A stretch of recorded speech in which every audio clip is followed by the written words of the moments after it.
Subscribe करिए rising Uttar Pradesh को और दबाइए इस बेल आइकन को ताकि आप पाए यूपी की न्यूज अपने मोबाइल पर सबसे पहले। प्रदेश में कोरोना वायरस संक्रमण मरीजों की संख्या बढ़ती जा रही है। मौजूदा समय में प्रदेश में 2,23,544 एक्टिव केस हैं। बीते 24 घंटे के अंदर प्रदेश में 29,754 मरीज मिले तो वहीं 163 मरीजों की मौत के बाद मरने वालों का आंकड़ा 10,000 पार कर गया है। लखनऊ में ऑक्सीजन सिलेंडर के लिए हाहाकार मचा हुआ है। 5,014 नए केस मिले हैं। प्रदेश में संक्रमण के बढ़ते मामले को देखते हुए अब सभी बैंक ग्राहकों के लिए सिर्फ 4 घंटे ही खुलेंगे। लखनऊ में मौजूदा समय में 52,376 मरीज सक्रिय हैं। इसके अलावा प्रयागराज में 2,175, कानपुर नगर में 1,740, वाराणसी में 1,637, मेरठ में 1,287, मरेठी में 913, गाजियाबाद में 633, गौतम बुद्ध नगर में 640, आगरा में 605 कोरोना के मामले बीते 24 घंटे में आए हैं। योगी सरकार ने फैसला किया है कि 1 मई से 18 साल के ज्यादा उम्र वाले व्यक्तियों को लगने वाली वैक्सीन मुफ्त लगाई जाएगी। वीडियो कॉन्फ्रेंसिंग के माध्यम से योगी आदित्यनाथ की अध्यक्षता में हुई कैबिनेट की बैठक में यह फैसला लिया गया।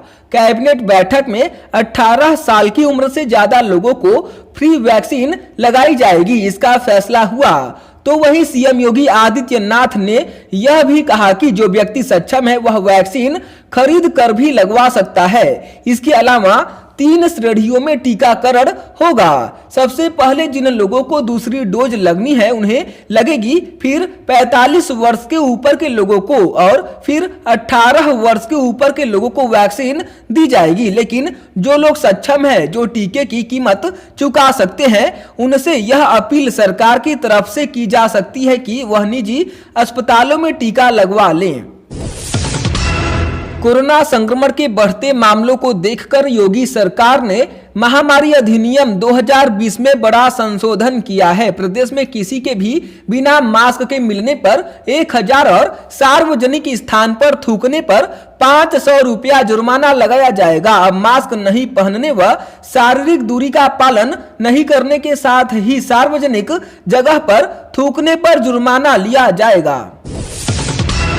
लखनऊ समेत प्रदेश के 5 शहरों में लॉकडाउन नहीं लगेगा। सुप्रीम कोर्ट ने इलाहाबाद हाई कोर्ट के आदेश पर रोक लगा दी है। हाई कोर्ट ने लखनऊ, कानपुर, वाराणसी, प्रयागराज और गोरखपुर में 26 अप्रैल तक कंप्लीट लॉकडाउन लगाने का आदेश दिया था। इसके खिलाफ योगी सरकार ने सुप्रीम कोर्ट में याचिका दायर की थी। इस बीच एक बार फिर से योगी सरकार ने पूरे राज्य में वीकली लॉकडाउन लगाने का फैसला लिया है। अब हर शनिवार और रविवार को प्रदेश में सब कुछ बंद रहेगा, केवल इमरजेंसी सुविधाएं जारी रहेंगी।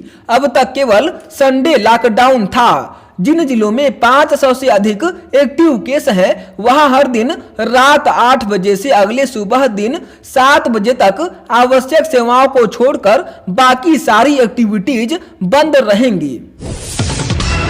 कांग्रेस प्रदेश अध्यक्ष अजय कुमार लल्लू ने कोरोना संक्रमण को नियंत्रित करने में राज्य सरकार की असफल नीतियों की कठोर आलोचना करते हुए कहा कि प्रदेश में कोरोना महामारी से स्थितियां भयावहता की गंभीरतम स्थिति तक पहुंच गई है। राजधानी लखनऊ चाइना का वुहान बन चुका है। यहां के अधिकांश मोहल्ले मौत के मातम में डूबे हुए हैं। कांग्रेस के प्रदेश अध्यक्ष ने कहा कि सरकार और उसकी व्यवस्था पंगुता के शिकार है। उसकी अक्षमता और अनुभवहीनता ने प्रदेश की जनता को घोर संकट में डाल दिया। उन्होंने मुख्यमंत्री से प्रश्न पूछते हुए कहा कि आखिर हो रही मौतों के लिए कौन जिम्मेदार है और संक्रमण से मौत के तांडव को रोकने की कोई स्पष्ट कार्य योजना क्यों नहीं है। हवाई दाव और बातों का धरातल पर असर नकारात्मक क्यों है।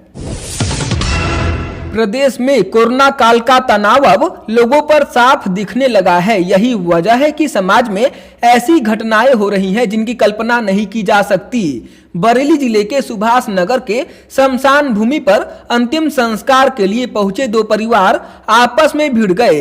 इस घटना का वीडियो बनाकर किसी ने वायरल कर दिया।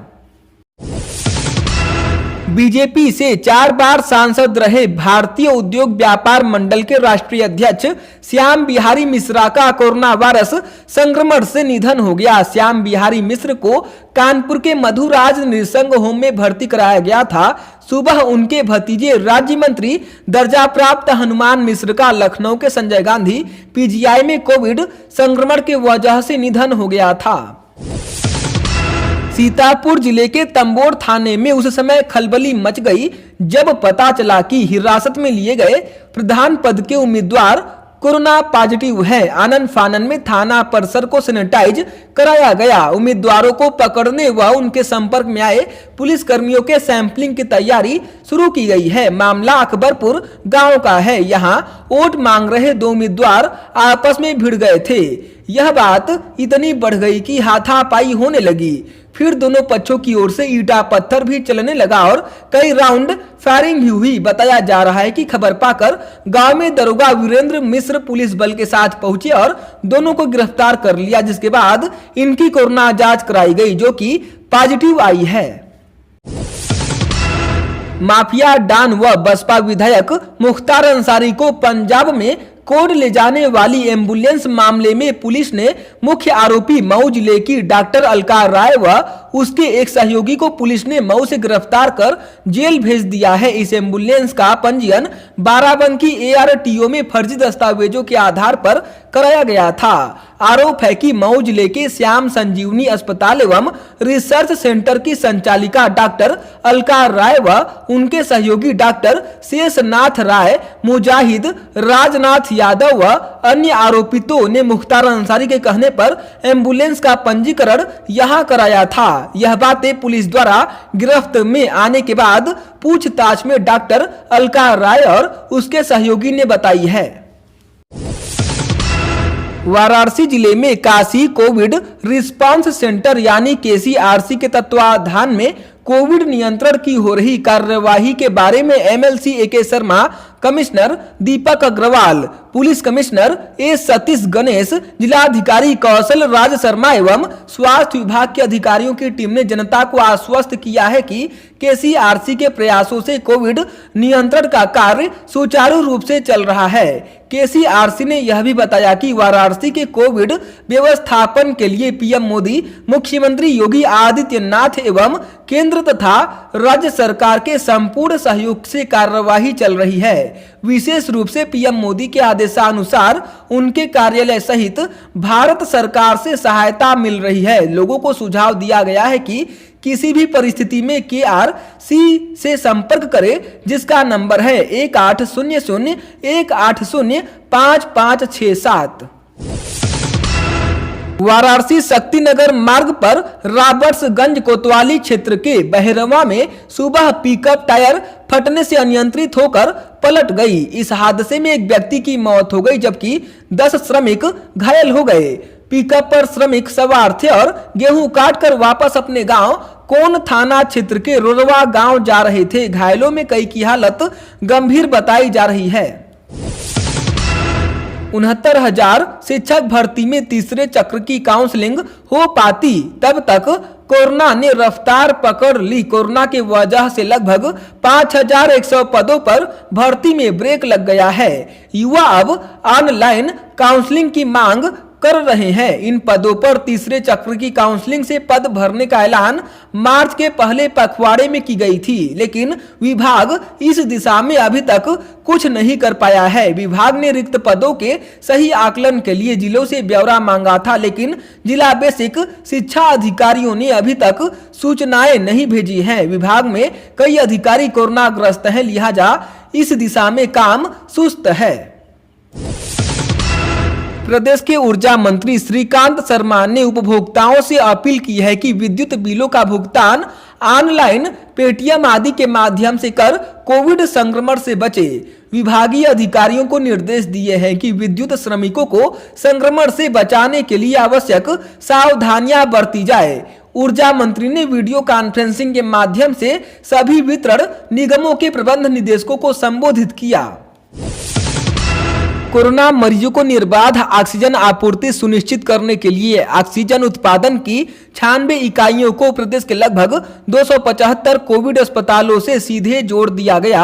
अब किसी भी अस्पताल में ऑक्सीजन की आवश्यकता होने पर तत्काल आपूर्ति सुनिश्चित हो सकेगी। साथ ही प्रदेश में कोई ऑक्सीजन की नई यूनिट या प्लांट लगाने का इच्छुक है तो लाइसेंस की आवश्यकता नहीं होगी।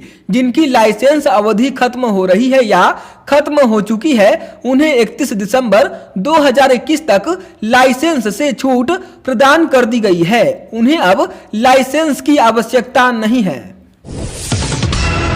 त्रिस्तरीय पंचायत चुनाव के तृतीय चरण की नामांकन प्रक्रिया पूरी होने के बाद विभिन्न पदों पर निर्विरोध निर्वाचन हुआ है। 20 जनपदों में ग्राम प्रधान के 70,428 सदस्य सहित 55 ग्राम प्रधान निर्विरोध निर्वाचित हुए हैं। इसके साथ 371 क्षेत्र पंचायत सदस्य के साथ ही जिला पंचायत के 6 सदस्य निर्विरोध चयनित हुए हैं। निर्विरोध निर्वाचन में जिला पंचायत बलरामपुर के 2 तथा जनपद कानपुर देहात, चंदौली, फिरोजाबाद एवं सिद्धार्थनगर के एक सदस्य निर्विरोध निर्वाचित हुए हैं।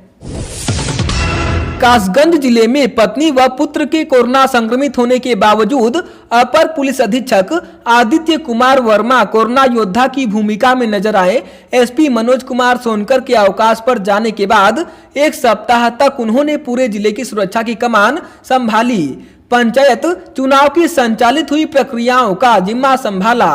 कोरोना कर्फ्यू के दौरान पूरी सजगता से अपनी जिम्मेदारी संभालते रहे। इस बीच उनकी पत्नी की मौत हो गई। 11 अप्रैल को जिले के एसपी मनोज कुमार सोनकर अवकाश पर चले गए थे। उनके अवकाश पर रहने की वजह से 17 अप्रैल तक एएसपी का पदभार संभाले रहे। जब पुलिस अधीक्षक लौटे तो वे इस जिम्मेदारी से अलग हुए, लेकिन इसके बावजूद कोरोना कर्फ्यू के दिन भी वह पूरी सक्रियता के साथ जिले में भ्रमण करते रहे। उन्हें जहां पत्नी और पुत्र के स्वास्थ्य की चिंता थी, वहीं आम जन मानस और अपनी ड्यूटी को लेकर भी वह पूरी तरह डटे रहे। पत्नी के बिगड़ते स्वास्थ्य को लेकर भी वह काफी चिंतित थे और महकमे के लोगों से बातचीत में यह साझा करते रहे। उन्हें इस बात का कतई बोध नहीं था कि पत्नी कोरोना से जंग हार जाएगी। Gorakhpur BRD medical college oxygen कांड के बाद से डॉक्टर कफील खान सस्पेंड चल रहे हैं। ऐसे में उन्होंने कोरोना काल की दुहाई देते हुए सीएम योगी से अपना निलंबन वापस लेने की मांग की है। डॉक्टर कफील ने सीएम योगी को एक चिट्ठी लिखकर कहा है कि उनका 15 वर्षों का आईसीयू का अनुभव इस समय यूपी में कोरोना को लेकर मची महामारी में मरीजों के काम आ सकता है। वह किसी अन्य हॉस्पिटल या व्यवसाय में काम नहीं कर रहे हैं। कोरोना महामारी के समय अपने देश के नागरिकों की सेवा करना चाहता हूं, इसलिए मेरा निलंबन खत्म कर एक अवसर दें, चाहे तो महामारी की रोकथाम के बाद फिर से निलंबित कर दें। कांग्रेस महासचिव प्रियंका गांधी वाड्रा ने कहा कि कोविड की भयावहता देखकर ये तो स्पष्ट था कि सरकार को लॉकडाउन जैसे कड़े कदम उठाने पड़ेंगे, लेकिन प्रवासी श्रमिकों को एक बार फिर उनके हाल पर छोड़ दिया। वहीं उन्होंने कहा कि भारत सबसे ज्यादा ऑक्सीजन का उत्पादन करता है। यदि जनता तक यह पहुंच नहीं पा रही है तो इसका मतलब है कि सरकार इसे पहुंचा नहीं पाई।